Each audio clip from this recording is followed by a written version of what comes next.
ಗುರುಜಿ ವಿಶ್ವಾವಸು ನಾಮ ಸಂವತ್ಸರದ ಬಗ್ಗೆ ಮಾಹಿತಿಯನ್ನು ಕೊಡ್ತಾ ಇದ್ರಿ. ಇನ್ನಷ್ಟು ಈ ಬಗ್ಗೆ ಹೆಚ್ಚಿನ ಮಾಹಿತಿ ಕೊಡೋದಾದರೆ ಇದು ಶುರು ಆಗಿದ್ದು ಹೇಗೆ, ಇದ್ರ ಯುಗದ ಬಗ್ಗೆ ತಿಳಿಸಿಕೊಡೋದಾದರೆ?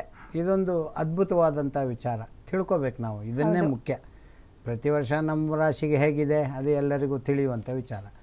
ಇದು ಒಟ್ಟು ಈ ಯುಗಗಳಿಗೆ ಅಂದರೆ ಈ ಭೂಲೋಕಕ್ಕೆ ಎಷ್ಟು ವರ್ಷಗಳು, ಅದರಲ್ಲಿ ಬ್ರಹ್ಮದೇವರ ಆಯಸ್ಸು ಎಷ್ಟು ವರ್ಷ ಅವರಿಗೆ ಗತಿಸಿದೆ, ಹೀಗೆಲ್ಲ ಕೆಲವು ಮಾಹಿತಿಗಳು ತುಂಬ ಇದೆ. ಇಂಟ್ರೆಸ್ಟಿಂಗ್ ವಿಚಾರ, ತಿಳ್ಕೊಳ್ಳಿ ವೀಕ್ಷಕರೇ. ಈಗ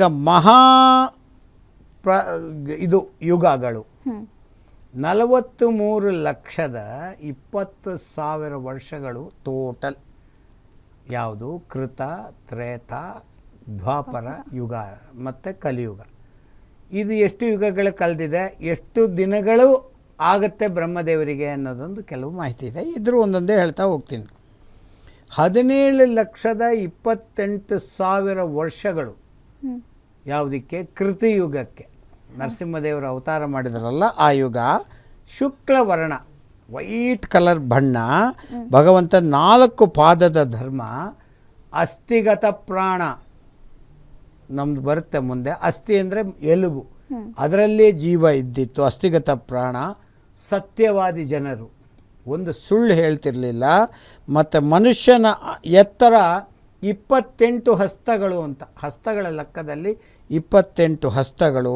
ಮನುಷ್ಯರ ಆಯುರ್ಮಾನ 1,00,000 ವರ್ಷ ಬದುಕ್ತಿದ್ರು ಕೃತಯುಗದಲ್ಲಿ. 1,00,000. ಈಗ ನಮಗೆ ಈ ಕೊನೆಗೆ ಹೇಳ್ತೀನಿ ನಮ್ಮ ಕಲಿಯುಗ ಬಂದರೆ ಏನಾಗ್ತದೆ ಅಂತ.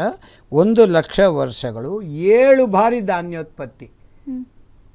ಇನ್ನು ಕಲಿಯುಗದ ಕಂಪೇರ್ ಮಾಡಿದ್ರೆ ನಿಮ್ಗೆ ಗೊತ್ತಾಗುತ್ತೆ 7 ಬಾರಿ ಧಾನ್ಯೋತ್ಪತ್ತಿ ಯಾಕೆ ಅಂತ. 7 ಬಾರಿ ಧಾನ್ಯೋತ್ಪತ್ತಿ.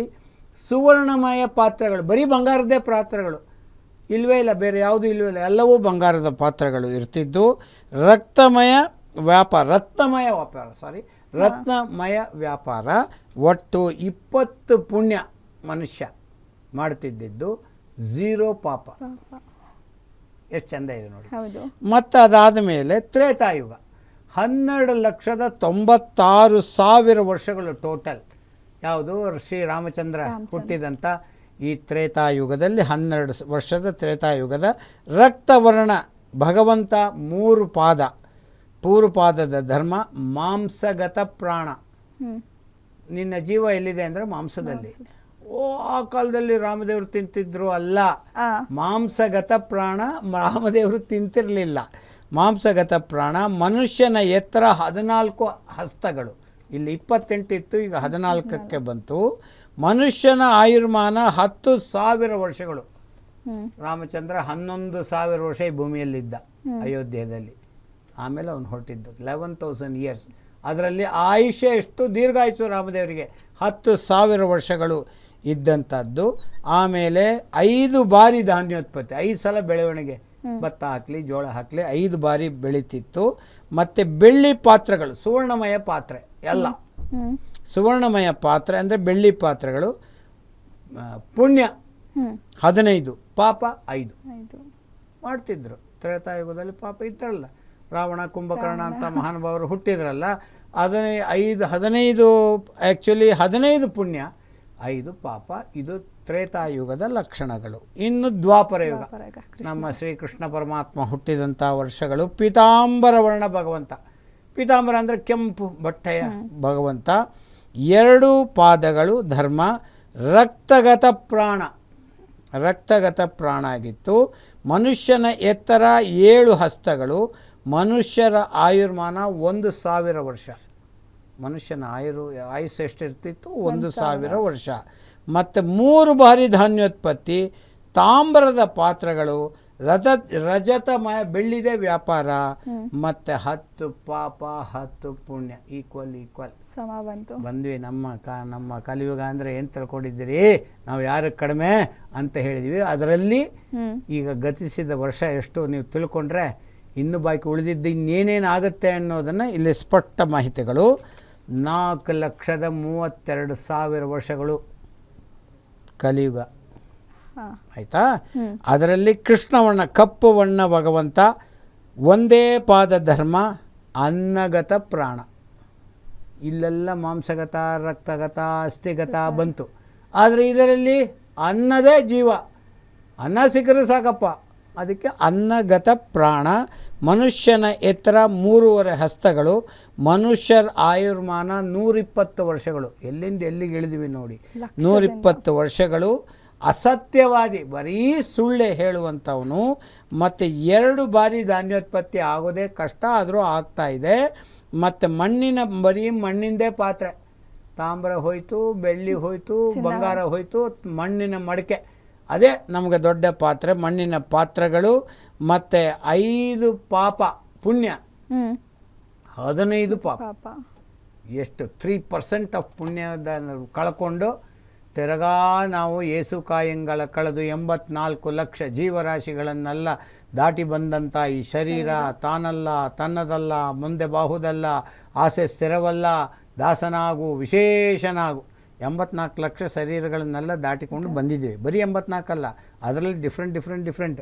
ಅದರಲ್ಲಿ ಒಂದು ಜೀವ ಇದು. ಕಡೆಗೆ ನಮಗೊಂದು ಜೀವ ಜನ್ಮ ಕೊಟ್ಟಿದ್ದಾನೆ. ಸಾಧನ ಶರೀರವಿದು ನೀ ದಯದಿ ಕೊಟ್ಟದ್ದೋ ಸಾಧಾರಣವಲ್ಲವೋ ಸಾಧುಪ್ರೇಯನ ಅಂತ.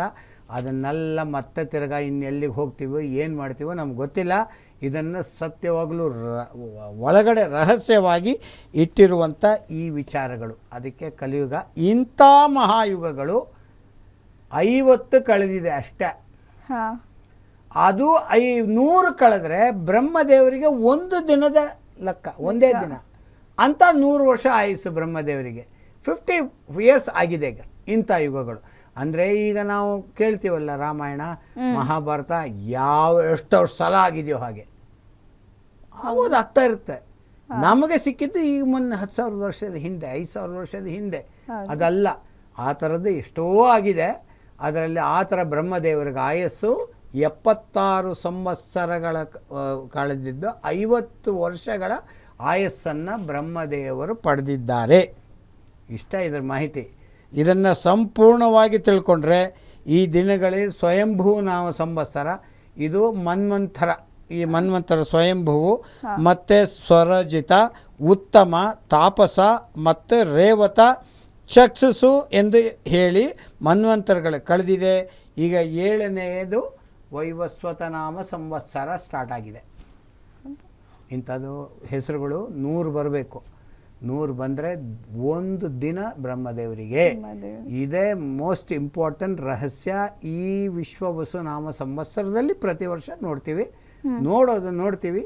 ಪುರಾಣ ಹೇಳಲಿಕ್ಕೆ, ಬದನೆಕಾಯಿ ತಿನ್ನಲಿಕ್ಕೆ ಅಂತ ನಮ್ಮಷ್ಟಕ್ಕೆ ನಾವು ಆರಾಮಾಗಿ ಇದು ಬಿಡ್ತೀವಿ. ಆದರೆ ಯುಗಗಳ ಬಗ್ಗೆ ಕೇಳಿದ್ದೀವಿ ನಾವು, ಬಟ್ ಇಷ್ಟು ವಿವರವಾಗಿ ಯಾವ್ದ್ಯಾವ್ದು ಕಾಲದಲ್ಲಿ ಹೇಗಿತ್ತು ಪಾಪ ಪುಣ್ಯ ಅದೆಲ್ಲ ತುಂಬ ವಿವರವಾಗಿ, ತುಂಬ ಸಂಪೂರ್ಣ ಮಾಹಿತಿ ಕೊಡ್ತೀವಿ. ಈಗ ನಾವು ಎಲ್ಲರೂ ಕುತೂಹಲಕಾರಿಯಾದಂಥ ಮಾಹಿತಿ. 12 ದ್ವಾದಶ ರಾಶಿಗಳ ಫಲಾನುಫಲ ಈ 12 ತಿಂಗಳಲ್ಲಿ ಹೇಗಿದೆ ಸ್ವಾಮಿ, ನಮ್ಮ ಬಗ್ಗೆ ಹೇಳ್ಬಿಡಿ, ಚೆನ್ನಾಗಿದೆ ಅಂತ ಪಂಚಾಂಗ ಬರಲಿಕ್ಕೆ ಮುಂಚೆನೇ ಪಂಚಾಂಗ ಕೂತ್ಕೊಂಡು ಓಪನ್ ಮಾಡುವಂಥ ಜನ. ಆದರೂ ಪರವಾಗಿಲ್ಲ, ಒಬ್ಬರು ಮುಖಾಂತರಕ್ಕೆ ಹೇಳೋದು. ಶ್ರವಣಂ, ಕೀರ್ತನಂ, ದಾಸ್ಯಂ, ಪಾದಸೇವನಂ, ಸಖ್ಯಂ, ಆತ್ಮನಿವೇದನಂ ಅಂತ 9 ವಿಧ ಭಕ್ತಿ ಇದೆ. ಒಬ್ಬರು ಹೇಳಿ ಕೇಳಿದ್ರೆ ಅದರಲ್ಲಿ ಒಂದು ಸ್ವಾರಸ್ಯ ಇರ್ತದೆ. ಗ್ಯಾರಂಟಿ ನ್ಯೂಸ್, ಸುದ್ದಿ ಖಚಿತ, ನ್ಯಾಯ ನಿಶ್ಚಿತ.